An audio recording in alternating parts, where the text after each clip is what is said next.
Have you ever wanted to see a giant troll? Well, now you can, and it's a lot closer to home than you'd think. Come with me today as we explore Ninigret Park and search for two trolls in their new home.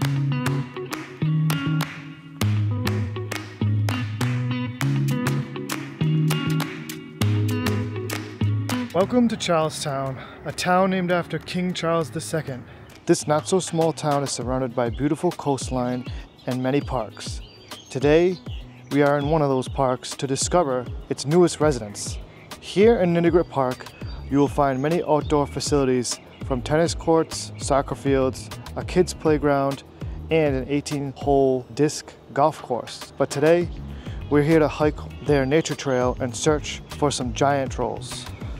So these giant trolls were brought here in part of the South County Tourism Council project. Artist Thomas Dambo, creator of the giant trolls, spent several weeks here along with many volunteers to help bring these trolls to life. I had a chance to meet Thomas at a Q&A over at the United Theater in Westerly, Rhode Island. So let me show you a few snippets from that night so you can get to know more about this amazing artist and his world-renowned trolls. You can hear me? Yes.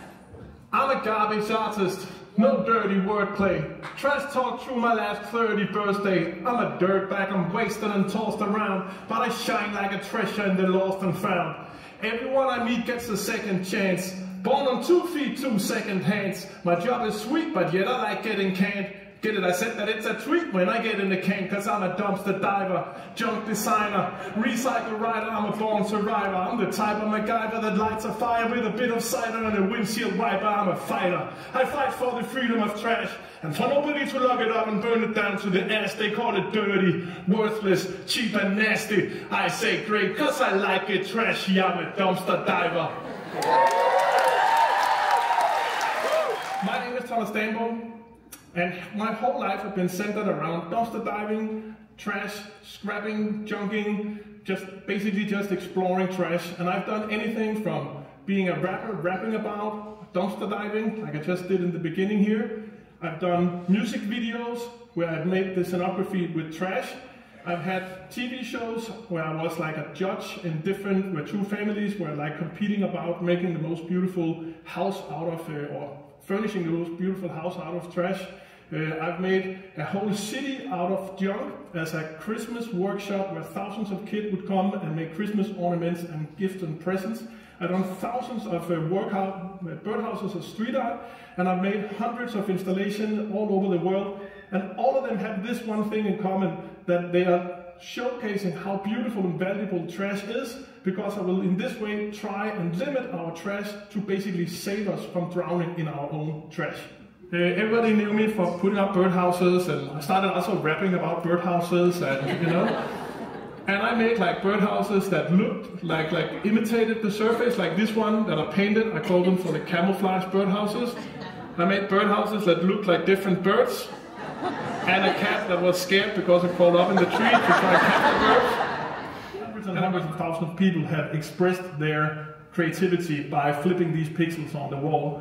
And here's a couple of examples by somebody who proposes, somebody who writes Free Syria, somebody who draws the mushroom from the Super Mario Brothers computer game. Somebody had a mobile telephone repair shop, like a really small one. It was maybe 10 by 10 feet or something, like a tiny little one. And every morning he would bike over here and then create a gigantic billboard for his tiny little shop around the corner. And this is one that I hold really dearly, because I used to have a rap song about dumpster diving. It was in Danish. And in this song I said, even though your pockets are empty, you still have enough pocket lint to knit a sweater and keep warm in the winter, if you just collect enough of it. So this troll here is called Pocket Ulrik, or the pocket lint troll, and it has this big glass, and it resides in my studio in Denmark, and everybody who comes, they can donate their pocket lint to it, because I have manifested that one day when I will be a trash superstar and I will sit in the biggest talk shows of the world and explain why it's so important that we recycle everything, then I will be wearing my sweater knitted of all of this colours. This one is in Jackson Hole, Wyoming. Its hair is made of roots from the aspen trees that grows in the Snake River. The Snake River is full of stones, so the roots from the aspens have to curl their way down to find the water through the rocks, and that's why it looks a little bit like some kind of hockey hair from the 80s. And it creates this little bridge over to this little island where you can find your way over. With the much valuable and important lesson that something made of something old is just as good as something made of something new. When I'm not on the road building or standing here, I stay and have my home with my lovely wife and my 2 kids on this big farm in Denmark, where I also have my studio and where my whole crew of talented troll builders and everything else it takes helps me out. We are now 25 people working there full time, and all of our salaries and the whole farm itself are generated by rethinking the value of other people's scraps. We build, collect, organize, clean, and turn everything from trash into things like the workshop behind us here that are covered in colorful aluminium shingles cut by old billboards. Or like the t-shirt that I'm wearing here that we print in a workshop with the volunteers on site every day. You can get a little birdhouse and then print it on an old t-shirt you can bring. Or like my hat here that is sewn from the patches from some of my old working jeans. Like that I try and buy nothing and preach that old things can be just as good as new things. I believe that anything can be made out of anything, and that there is no such thing as trash. Yet the world is running out of resources while the world is drowning in trash. I think that's a super sad contradiction. We're running out of resources while we are drowning in trash. But there is a saying that one man's trash is another man's treasure. And if we could all learn to understand that full meaning, that trash is a treasure, that trash equals wealth, opportunity, money, then we would also understand that the world's actually not drowning in trash, it's drowning in opportunity and wealth. That's actually what's happening. It's drowning in success, basically, right? But the reason we don't understand this, as I see it, is because we have been taught from an early age by the society around us that trash is dirty, it's disgusting, it's dangerous, and it's worthless. Which is why nobody want to hear their little boy or their little girl come home from school and say, "Mom, when I grow up, I want to work on the landfill. Or I want to drive the truck, the dump truck, or work with trash." But if we want to save our world from drowning in our own trash, then we have to change that perspective and learn to value and appreciate our trash for the resource that it is. And we have to learn to celebrate the garbage men and women for the heroes that they are, because those are the people who are saving us from drowning in our own trash.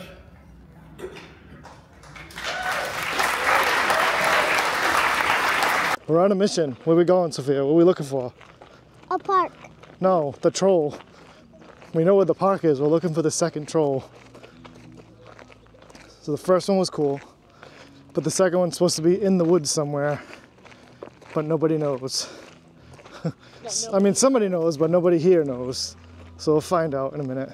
The troll is this way. Somewhere down this path. So we found out that the troll is actually past the senior center in Ninigret Park. You gotta drive past the senior center and it's up on your right. There is a marked sign that'll show you the path. And as you can see that the path has been cleared out for people to come down. It'll actually bring you into the woods here. Watch out for the big puddles here. I know. Careful.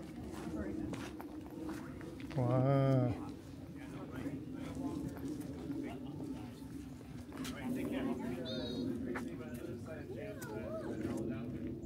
So her hair is actually made out of bamboo because Rhode Island has a lot of bamboo native to here. Yes. Yes, we do. That and rocks. And that's why there's all these rocks surrounding her.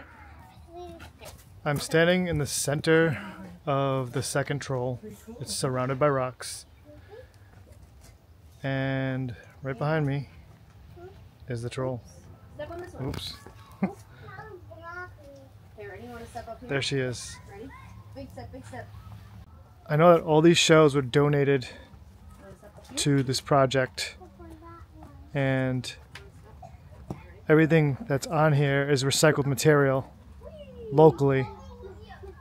So it's really cool to see stuff that's from probably the Narragansett Bay, most likely.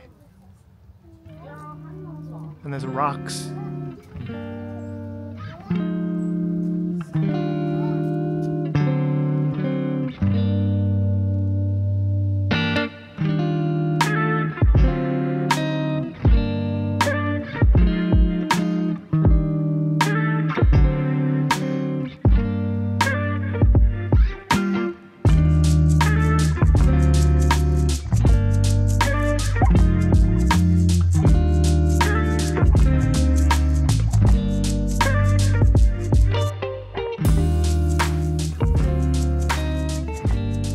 So the two trolls that we just saw were Eric Rock and Greta Granite.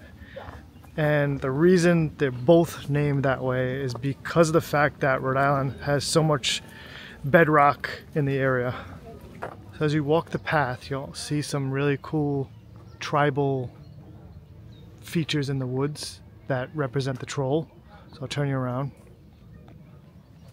And in this tree you can see some bamboo, some rock, some seashells. And then as you walk down this path, you'll see more seashells leading down. So here's the beginning of the path that leads you to the troll. So the senior center is that way, and you're gonna come this way and head right down the path, and it loops around and out of the woods. The first one is easy to find. It's right near the playground, and you'll see it from the shoreline of a little beach that's over near the baseball field. Can't miss it. Okay, so after seeing the trolls, we got a little hungry, so we're gonna head over to the food trucks that are in the park right now. This is actually an event that's held by Food Trucks Rhode Island or Food Trucks PVD. I don't remember the exact organization. They come here, they go to Roger Williams Park Zoo, and I think they're also at Mulligan's Island and a few other places. You can check them out on Facebook also. But there's always a ton of different food trucks with local food and great music.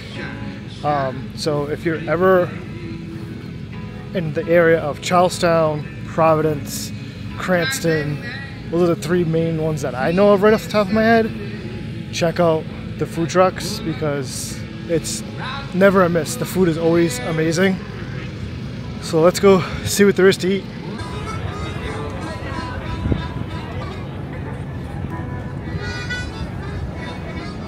Alright, Sophia and I are having Bing barbecue, B-I-N-G-E, Bing, I guess.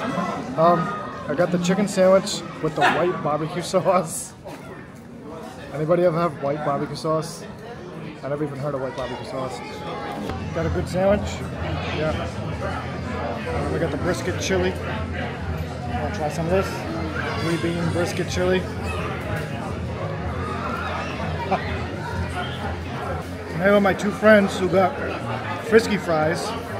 They said it cost them $30 for 2 orders of French fries. And what did you get on that? Just cheese? Just cheese. And yours? Cheese, sour cream, and chives. So cheese and cheese, and it cost $30 for 2 cheese fries. I understand it's gourmet French fries. There you go. Well, and I don't get me wrong, I do like frisky fries. It's nacho cheese. It's nacho cheese 1. 2, the problem with Frisky fries is all their toppings are just on top of the fries. Yeah. I feel like they should put them in something similar to this boat. This way all your fries get covered in toppings and not just the top layer. Because they put them in one of those to-go Chinese containers, once you're done with the top, you're just left with plain fries. That's just my opinion on Frisky fries. Okay, I'm about to leave Ninigret Park. These trolls were amazing. The detail is absolutely stunning. It's like going to see a monument or climbing a mountain. The video isn't going to do it any justice. Pictures won't do it justice. Seeing it in person is something almost breathtaking. It's really cool to see the amount of work that went into this. And again, thank you to the volunteers, and thank you Thomas Dambo for bringing this to Rhode Island. I mean, the state is one of the art districts, and it's really cool to say that we have now one of the 131 trolls that are in the world, and there's more to come. So with that, have a good night, guys, and I'll see you guys in the next one.